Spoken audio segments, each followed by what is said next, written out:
에게해. 우리에게는 아름다운 바다와 휴양지, 그리고 고대 그리스 문명의 뿌리로 이제 알려져 있습니다. 그런데요, 요 지도를 한번 보실까요? 아름다운 에게해 대부분이 그리스 겁니다. 그리스의 에게해 맞은편에는요, 튀르키예가 이렇게 떡하니 있어요. 그런데 왜 에게해의 대부분이 그리스의 바다일까요? 자신의 앞바다를 전부 다 내준 튀르키예는 계속 가만히 있었을까요?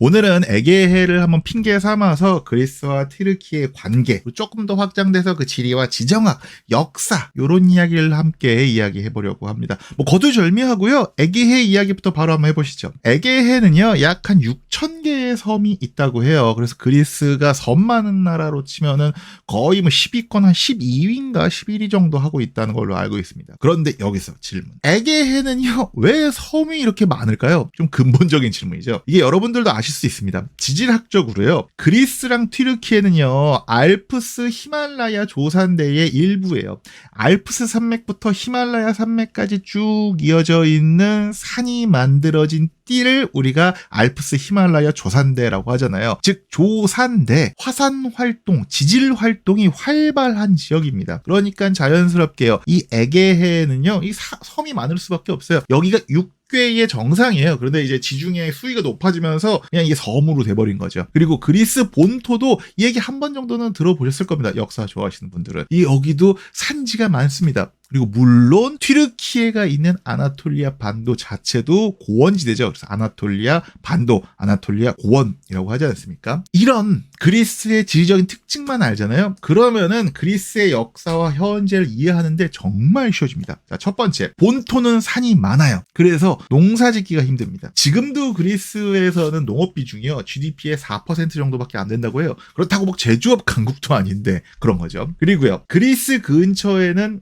섬이 많아요. 그래서 배 타고 이동하기가 좋습니다. 우리가 바다 하면 뭔가 이동하기 어려운 곳이라고 생각할 수 있지만은 그리스인들한테는 아주 예전부터 바다는 그냥 나가기 좋은 곳이었어요. 그래서 고대부터 그리스인들은 유능한 뱃사람이 됩니다. 그렇게 이집트랑 중동의 선진 문물을 바다로 받아들이고, 그게 이제 크레타 섬에 있는 미노아 문명, 미케아 문명 이런 것들 아니겠습니까? 그리고 해상 무역으로 고대 해양 제국을 만들죠. 요게 이제 고대 아테네 제국인 겁니다. 실제로 페르시아 제국이 중동에서 침략했을 때도요, 자신들의 지리적 장점을 정말 완벽하게 활용을 해요. 육군은 보통 이렇게 튀르키예에서 이스탄불 이렇게 지나서 올 거 아닙니까? 산지의 길목을 딱딱 막아서 그냥 걸어 잠가 버려요. 그리고 해군은 여기에 섬들이 얼마나 많아요. 여기에 바다를 얼마나 잘 알겠습니까? 그러니까 자신들이 딱 익숙하고 유리한 전장으로 유인해서 격파를 해버립니다. 물론 평지가 부족하다.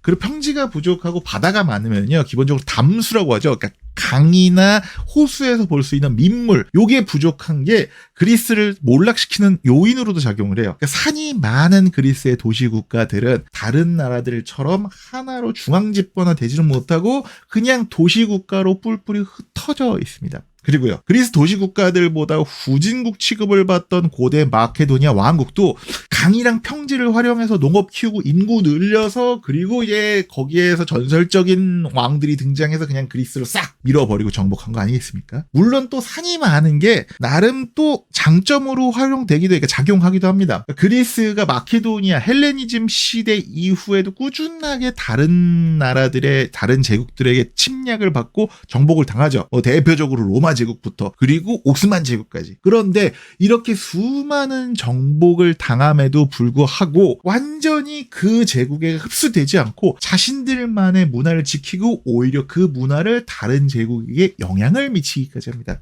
대표적으로 로마 제국에게 그리스가 점령당했어도 그리스 문화는 오히려 더 선진 문화로 우대를 받습니다. 그리고 오스만 제국이 발칸반도를 정복해서 그리스 전부 다 정복했을 때도 이게 완전히 동화시키려도 그리스가 산으로 막 숨어가서 자기들끼리 막 문화를 지키고 이러니까 문화가 사라지질 않는 거예요. 그리고 2차 세계대전 때 이제 독일에도 점령을 당하거든요. 근데 딱 그리스 게릴라들이 산으로 위로 올라가고 거기서 게릴라전을 해버리는 거야.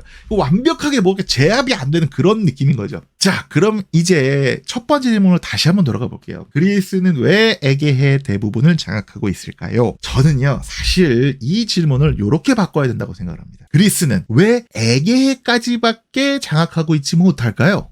사실 에게해는요 2000년 넘게 그리스의 호수였습니다. 그러니까 고대 그리스 문명, 그러니까 뭐 에게해 문명 때부터 뭐 고대 아테네, 스파르타 때부터 그랬죠. 그리고 로마 제국의 정복을 당했어도 그리스는 존중받았고요. 그리고 심지어 동서로마가 분열됐을 때요, 동로마는 사실상 그리스인들의 제국이었어요. 그러니까 동로마 제국에서는 라틴어보다 그리스어를 더 많이 쓰였거든요. 그리고 동로마 제국도요, 멸망 직전에 정말로 이 콘스탄티노폴리스의 짱 박혀 있을 때만 제외하면은 이 에게해에 대한 영향력을 항상 가지고 있었습니다. 그 에게해의 영향력은 어느 정도냐? 현재 그리스의 영토에 콘스탄티노폴리스, 그러니까 이스탄불이는 요 지역, 그리고 여기 이즈미르 있는, 그러니까는 에게해를 둘러싼 요 영토, 이 지역에 대한 영향력은 항상 다 가지고 있어요. 그래서 19세기까지만 해도 그리스계 주민들이 그리스에만 살고 있었던 게 아니라 이 지방에 다 있었던 겁니다. 그러니까 그리스인들 입장에서는 이 지방이 뭐냐? 그리스인들이 생각하는 그리스의 고토인 겁니다. 하지만 동로마 제국은 1453년에 오스만 제국한테 멸망을 당하죠. 그리고 그래서 이제 이때부터 한 400년 동안 그리스인들에게는 정말로 치욕스러운 역사다라고 이야기를 하는데, 물론 오스만 제국이 뭔가 다른 민족을 강제로 막 동화시키고 엄청나게 탄압한 그런 제국은 아니었어요. 그래서 그리스인들도 나름 그 밀레트 제도라고요, 요 정도로 나름 보호를 받습니다. 그리고 심지어 그리스계 몇몇 가문들은요, 오스만 제국에서 나름 이게 잘 대접을 받아서 엘리트 계층으로 성장하기도 해요. 하지만 오스만 제국이 이제 쇠퇴하고 그리스의 민족의식이 높아지던, 프랑스 혁명을 하고 나폴레옹 전쟁이 일어나고 그 시대 있죠. 1800년대 이때 유럽과 아메리카 대륙에는 정말 민족주의 광풍이 불었거든요. 요때 그리스인들도 독립운동을 엄청나게 해요. 그리고 참 이게 아이러니한 거는 그 독립운동을 누가 이끄느냐? 오스만 제국에서 엘리트 계층으로 성장한 그 그리스계 엘리트 계층이 이끌어요. 결국엔 그리스 독립전쟁이 1820년대 거의 10년 가까이 이어지고 1830년에 유럽 열강들에 의해서 독립을 인정받아요. 그렇게 이제 400년 만에 독립을 했는데요, 그리스인들이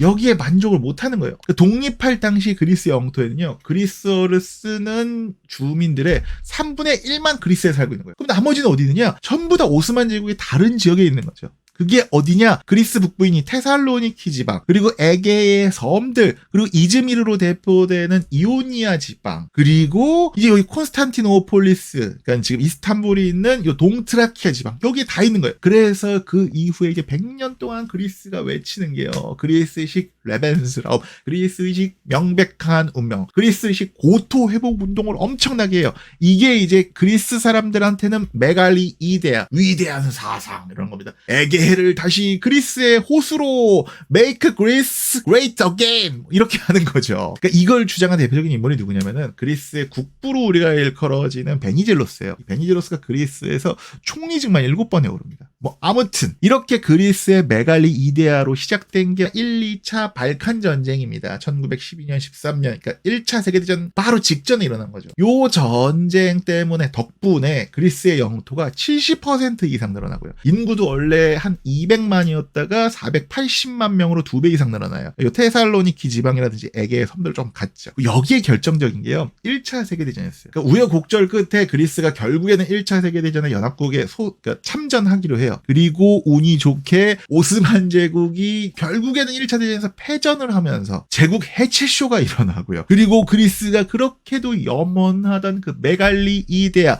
고토 회복 운동을 눈앞에까지 두게 됩니다. 조금 더 넓은 이야기를 하자면, 아시아를 호령하던 근세 우리가 화약 제국이라고 불리던 그 제국들, 무굴 제국, 청 제국, 오스만 제국은요, 유럽 열강의 또 다른 제국 주의에 의해 다 해체가 되고 멸망이 되어버립니다. 그리고 그 제국들은요, 자신들의 옛 영토를 어디까지 인정받을 건지 스스로 증명해야 했어요. 무굴 제국의 이제 후예라고 일컬어진 인도 같은 경우는 영국의 식민 지배를 거친 이후에 독립하면서 파키스탄이랑 방글라데시를 독립시키는 선에서 영토를 지켜내죠.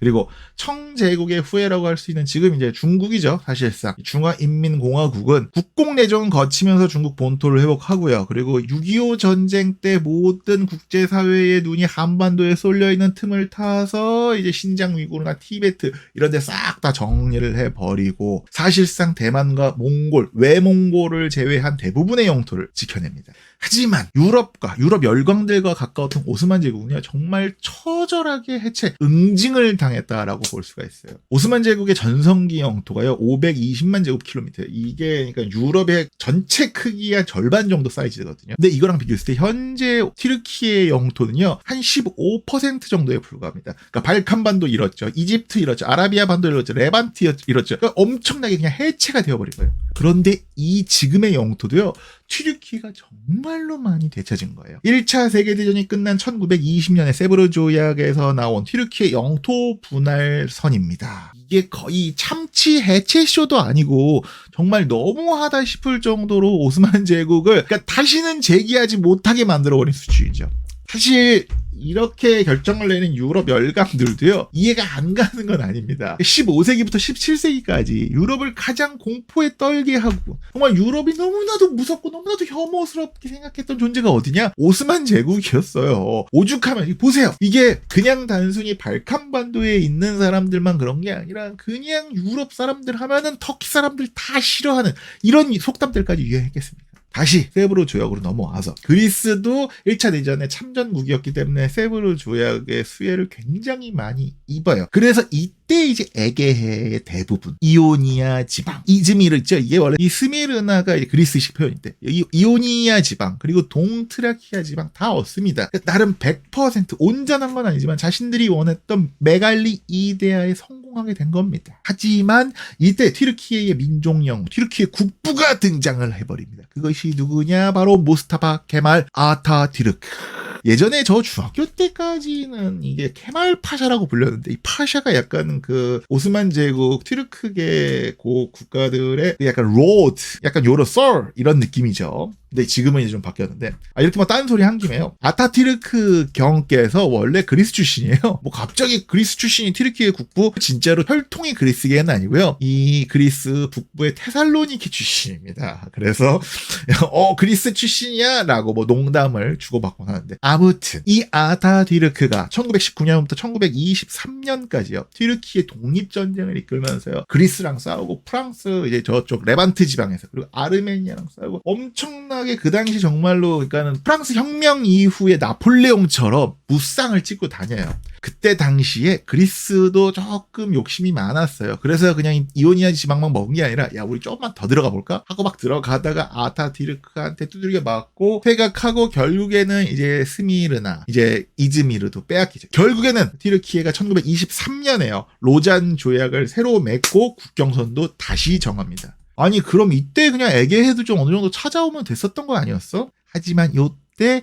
영국이 견제를 해요. 야 아타티르크 그 에게해 그냥 니들이 가질래? 아니면 이스탄불 가질래? 둘 다 가질 순 없어. 선택해. 밸런스 게임이야. 이때 당시 튀르키예가 솔직히 최우선 목표가요. 이 이스탄불, 구 콘스탄티노폴리스를 회복하는 거였어요. 그러다 보니까는 이때 에게해 섬들 있죠. 그리고 키프로스 섬들 같은 경우는요. 약간 이제 포기를 합니다. 그리고 이제 이후에 이탈리아가 지배를 하던 이제 그 도네카니소스 제도까지 2차 대전 때 이탈리아가 패전국이잖아요. 이때 이제 그리스의 양도가 되면서 그리스는 에게해 전역을 장악하게 됩니다. 그러면은 이때부터 1920년대, 40년대부터 에게해를 두고 엄청나게 다투느냐? 또 그렇지도 않아요. 무려 50년 후에나 갈등이 표면화가 됩니다. 1923년 로잔 조약 이후에 그리스랑 튀르키예가 나름 관계 개선을 하려고 꾸준하게 노력을 해요. 그리스에 있는 무슬림들 튀르키예로 보내고요. 그리고 튀르키예에 있는 정교의 신자 또 그리스로 맞교환을 해요. 이게 사실상 거의 강제 추방이었고요. 그리고 이때 정말 모든 기준을 종교로만 해서 보내버려서 그러니까 튀르키예에 있는 정교의 신자인데 그리스어를 못해. 그냥 그런 사람들도 있을 수 있잖아요. 그 혈통이나 언어는 그리스계인데 그냥 무슬림일 수도 있는 거잖아요. 근데 그런 사람들 너 종교 뭐야? 저 종교인데 오소독스입니다. 너 그냥 그리스로 가. 너 종교 어디야? 저 그 이슬람입니다. 너 튀르키예 좀 못하는데요? 그래도 그냥 튀르키예로 가. 이런 식으로 해버리긴 했어요. 좀 강제적이긴 했지만 그래도 나름 양 국가 차원에서는 갈등 요소를 좀 줄여놓기는 한 거죠. 그리고 한 10년쯤 지나서 이제 그리스의 그때 제 국부라고 말씀드렸던 베니젤로스 튀르키예의 국부인 아타티르크가요 서로 만나서요 나름 협력도 약속하고 그리고 그 다음에는 베니젤로스가 아타티르크 그 노벨 평화상 받아야 된다라고 막 추천까지 했습니다. 그리고 결정적으로요. 2차 대전 이후에 미국이랑 소련을 중심으로 한 냉전 체제가 갑자기 오잖아요. 그러면서 그리스랑 튀르키예가 어쩔 수 없이 그냥 같은 편이 돼버려요. 두 나라 모두 나토 있죠. 우리가 서유럽의 서방권 영유권 방위 조약이라고 했는 나토에 그냥 둘이 동시 가입을 해요. 이 두 나라 모두, 특히 그리스 같은 경우는 공산주의 세력들이랑 내전을 벌이기도 했고, 그리고 튀르키예 같은 경우도 이 소련을 바로 위에 두고 있다 보니까 위기의식을 많이 느끼기도 했고요. 그리고 이제 미국, 영국, 프랑스 같은 이제 회원국들, 그러니까 이제 강대국들 입장에서도 야 그냥 둘이 그냥 같은 편이 되면 좀 덜 싸우겠지 싶어서 그냥 둘이 같이 이제 가입을 시킨 겁니다. 그럼 두 나라의 갈등이 언제 표면되느냐? 1차 오일 쇼크 때문이에요. 이때 이제 경제적인 타격이 확 오면서 두 나라의 갈등이 증폭이 되어버립니다. 그러니까 1차 오일 쇼크가 터지면서요. 그리스 입장에서도 이게 에너지 확보가 굉장히 절실해지잖아요. 근데 그때 바로 동쪽에 누가 보이느냐? 키프로스가 보입니다. 이 키프로스가 1960년에 영국에게 독립을 했거든요. 그런데 그리스계 주민이 굉장히 많아요. 그리고 경제적으로도 그리스한테 많이 의존해 있는 상황이었어요. 그런데 오일 쇼크가 터지니까 키프로스의 친그리스 세력들, 군부가 쿠데타를 일으켜버립니다. 그리고 야 우리 그냥 키프로스랑 그리스랑 합치자 이런 걸 막 추진해요. 그런데 하필이면 여기도 예전에는 오스만 제국의 영토였지 않겠습니까? 키프로스 주민의 한 20% 가까이는요 튀르키예계 주민이에요. 그리고 지도를 한번 보십시오. 여러분 생각을 해보세요. 여러분 일본이 우리나라 이렇게 앞바다를 전부 다 장악하고 있다. 와 진짜 환장하지 않겠습니까? 튀르키예, 그러니까 그리스랑 키프로스랑 합병이 되잖아요. 그러면 그냥 모든 바다가 다 그리스한테 그냥 쌈 싸먹히는 그런 느낌인 거예요. 결국에는 튀르키예도요. 튀르키예계 주민들을 보호한다라는 명분으로 키프로스에 침공을 해서 섬의 한 40% 가까이를 점령하고요. 그곳에 약간 괴뢰국처럼 북키프로스 튀르크 공화국을 1983년인가 세워버립니다. 물론 전 세계에서 이 공화국을 인정하는 나라는 자기 자신이랑 튀르키예밖에 없기는 해요. 아무튼 요 시기에 1차 오일 쇼크 터지는 그 1973년 4년 무렵에요. 에게해에서도 그리스랑 튀르키예가 분쟁이 일어나요. 이 튀르키예에서도 석유가 나긴 나거든요. 그런데 양도 많이 없고요. 채산성이 안 좋아요. 그래서 튀르키예가 나름 제조업 중심으로 성장을 해요. 그런데 1차 오일 쇼크가 터지니까 원자재 가격이 확, 자원 가격이 확 올라가면 경제적으로 휘청하죠. 야, 우리 석유나 가스 더 없냐? 땅 좀 파보자. 어디를 파냐? 자기들 근처가 아니라요. 에게 밑을 계속 이걸 파기 시작을 하는 거예요. 그래서 튀르키예가 1973년 고무렵부터요. 에게해에 있는 27개 해역에서 석유 탐사를 시도합니다. 그런데 제가 아까 말씀드렸죠. 에게해가 누구 바다죠? 그리스 바다입니다. 그리스가 약간 우리가 꼭지 돌았다고 하죠. 야 이거 주권 침해, 전군 비상상태 선포. 그리고 야 니네 자꾸 이런 식으로 나가면은 우리 영해 있지? 이거 6해리에서 12해리로 확장한다. 그러니까 요 1970년대에요. 유엔에서 영해 개념 같은 걸 정리하고 있었어요. 그런데 딱 그리스가 보니까 야 영해 12해리까지 늘려도 된다더만 우리 12해리로 늘릴 거야. 자, 이 지도를 보시죠. 이게 뭐냐면요. 그리스의 영해를 6해리로 딱 제한을 했을 때가 그 짙은 하늘색이에요. 그런데 12해리로 확장을 했을 경우에가 옅은 파란색입니다. 그러니까 튀르키예의 서쪽 바다는요. 그리스가 12해리로 영해를 확장하면 그냥 싹 다 막혀버려요. 튀르키예가 에게해를 거쳐서 지중해로 나아가려면 반드시 그리스 바다를 지나치지 않으면 안 되게 되어버리는 거예요. 튀르키예가 발작 버튼이 삑 하고 눌려버리는 거죠. 이런 식으로 영유권 분쟁이 1970년대부터 1990년대까지 20년 가까이 계속 일어납니다. 1987년에 무슨 섬, 1995년에 이미야 섬, 심지어 정말 1990년대는요 국제사회가 겨우겨우 뜯어 말려서 그랬지 막 그리스가 나토 탈퇴한다 그러고 정말 전쟁 직전까지 갔던, 그러니까 전쟁이 일어나도 이상하지 않았던 그런 상황이었습니다. 그렇게 20년 동안 땡땡하게 긴장감 넘치게 지내다가 이게 1997년에 나토 정상회담을 앞두고, 그러니까 밀레니엄을 앞두고 둘이 정상회담을 하면서 조금씩 화해 무드가 돼서 한 또 10여 년은 화해의 분위기가 형성이 돼요. 그래서 튀르키예는 꾸준하게 유럽연합에 가입을 하고 싶어 했잖아요. 그리스도 그거 우리가 찬성해 줄게 라고 하기도 하고